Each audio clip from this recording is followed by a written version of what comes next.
Bonsoir et bienvenue dans ce journal. Une photo gênante, une vidéo virale ou un vieux commentaire, autant de contenus qui peuvent nous concerner et que l'on pourrait préférer voir disparaître. Une problématique en apparence simple puisque nous disposons d'un droit à l'effacement qui fête ses 10 ans en Europe. En pratique, c'est en revanche plus complexe. L'autorité française chargée de la protection des données vient de publier le bilan de 4 ans de contrôle mené dans 6 organismes. Le constat, si le droit à l'effacement est globalement respecté, de nombreux utilisateurs font face à des difficultés. Refus mal justifiés, données pas complètement effacées, ou même des demandes d'effacement sans réponse. Les réseaux sociaux font-ils exception à ces tendances? C'est ce que nous allons tenter de comprendre dans ce dossier. Connaissez-vous le droit à l'effacement?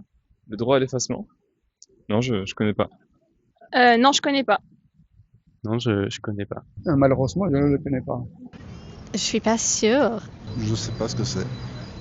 Si vous deviez deviner comme ça, Aucune idée. Non, franchement, y a rien qui me vient. Je saurais pas vous dire.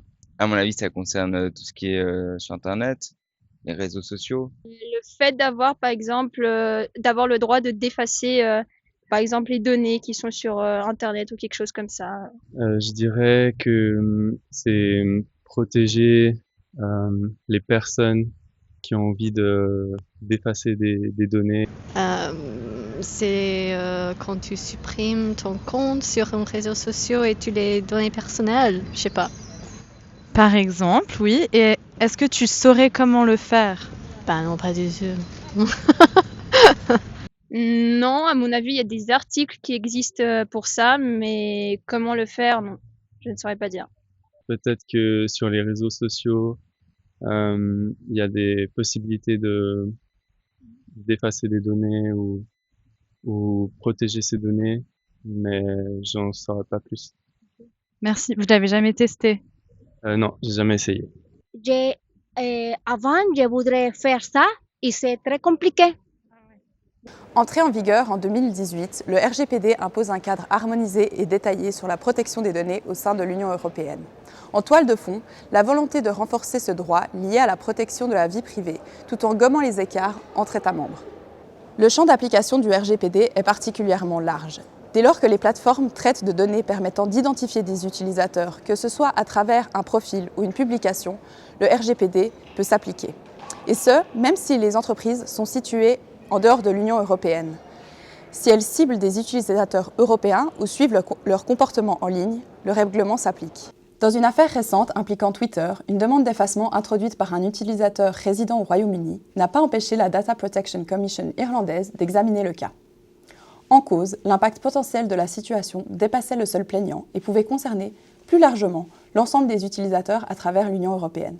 Dans le cas de contenus publiés par des tiers sur les réseaux sociaux, la suppression d'une publication vous concernant peut s'avérer compliquée. Sachez que vous disposez en théorie d'un droit à l'effacement, et ce, que vous ayez donné ou non votre consentement à sa publication.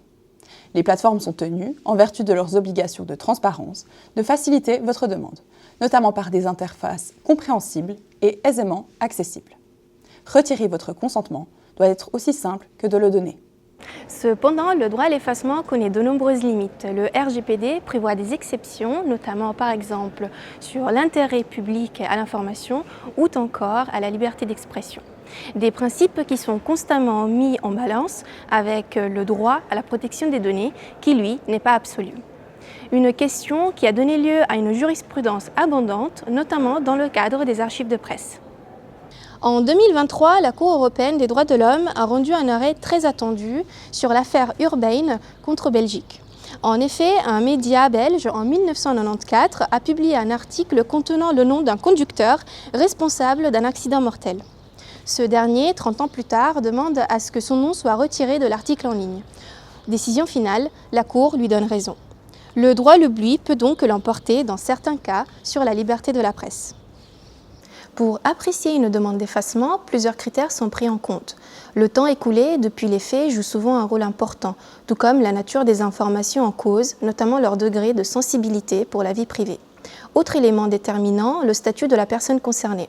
Lorsqu'il s'agit d'une personnalité publique, la balance peut basculer différemment, notamment au regard de l'intérêt du public à être informé. En revanche, dans le cas d'un contenu concernant un mineur, ses droits fondamentaux, a priori, priment. Dans ce contexte, derrière la théorie se cache une réalité plus brutale. Une fois publié, un contenu peut échapper rapidement à son auteur. Porté par la viralité, il peut être copié et rediffusé à l'infini, rendant son effacement presque illusoire. D'autant plus que les contenus les plus problématiques sont souvent aussi ceux qui génèrent le plus d'engagement et donc de revenus, ce qui limite l'intérêt des plateformes à les retirer.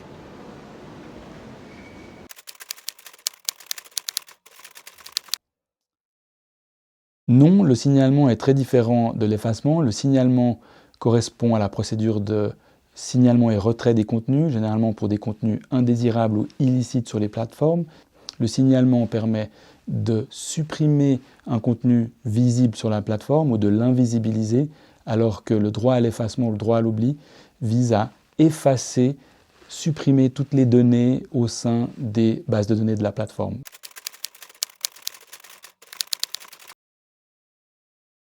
Alors oui et non, elles sont efficaces juridiquement puisqu'elles prévoient des montants assez élevés, jusqu'à 4% du chiffre d'affaires mondial.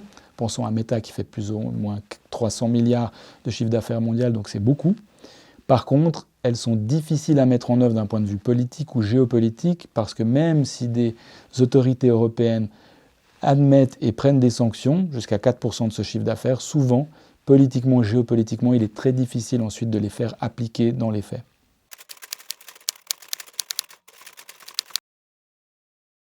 Le consentement, c'est un pilier des lois de protection des données personnelles, dont le RGPD, qui demande d'avoir un consentement libre, éclairé, le plus transparent possible.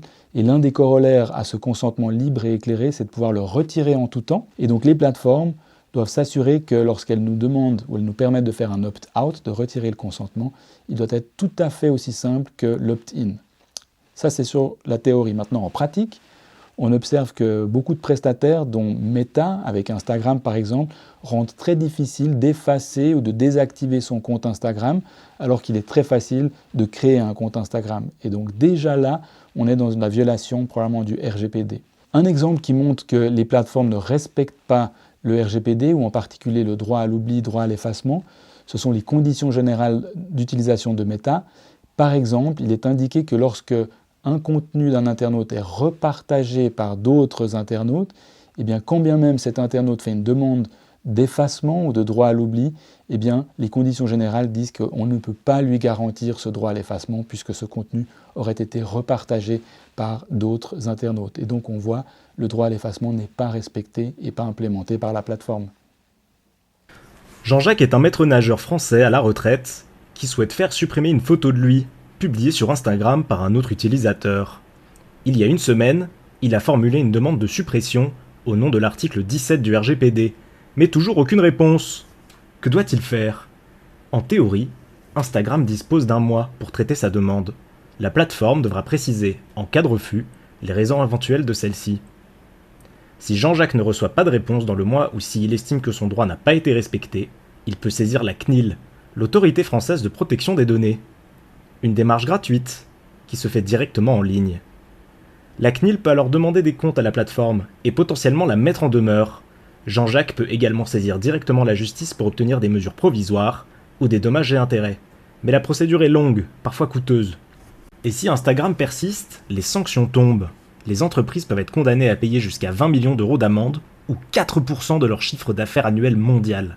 Ainsi, Carrefour Bank a été condamné à 2,25 millions d'euros d'amende par la CNIL en 2020 pour ne pas avoir réagi à temps à des demandes de suppression. Les autorités de contrôle disposent aussi d'autres leviers d'action.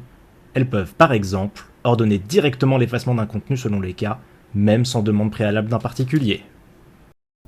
Pour mieux comprendre comment se concrétise le droit à l'effacement sur les réseaux sociaux, une analyse a été menée par nos équipes sur 6 grandes plateformes. Notre experte va maintenant la décrypter pour vous. Nous avons analysé 6 plateformes, Meta, Pinterest, X, LinkedIn, Snapchat et TikTok. Notre étude repose sur 3 points, l'information, la demande et le suivi. D'abord, l'information. En théorie, ce droit existe, mais en pratique, il est difficile à trouver et encore plus à comprendre. Une seule plateforme, Meta, indique clairement que vous pouvez demander la suppression de contenu publié par un tiers. Les autres évoquent ce droit, mais de manière vague. Et surtout, il faut déjà réussir à trouver ces informations. En moyenne, plusieurs clics et plusieurs minutes sont nécessaires. Un parcours qui décourage avant même de commencer. Ensuite, faire la demande. nous avons suivi le parcours d'un utilisateur et le constat est préoccupant. Les démarches sont longues, complexes et souvent détournées. Au lieu d'un vrai droit à l'effacement, on est redirigé vers des outils de signalement. Parfois, il faut remplir des formulaires juridiques difficiles à comprendre qui demandent des connaissances que la plupart des utilisateurs n'ont pas. Sur cette étape, Meta arrive aussi en tête, mais là encore, la procédure reste lourde et peu accessible. Enfin, le suivi. Une fois la demande envoyée, l'incertitude commence. Aucun délai clair n'est annoncé. Et quand une réponse arrive, elle est souvent automatique, incomplète et peu utile. Cette fois-ci, c'est Pinterest qui s'en sort légèrement mieux sur le suivi, sans pour autant offrir une vraie transparence.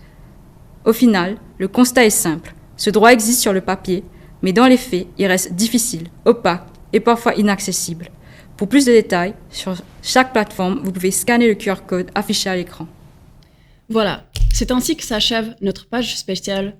Comme vous l'aurez compris, si le droit à l'effacement est désormais inscrit dans nos législations, son application concrète reste souvent un véritable parcours du combattant. Lorsqu'un individu souhaite faire valoir ce droit, pour autant qu'il en ait connaissance, il doit encore naviguer à travers des interfaces qui manquent parfois de transparence et ne fournissent pas toujours les réponses attendues. Sans la coopération active des plateformes, l'application du droit à l'effacement restera difficile à garantir.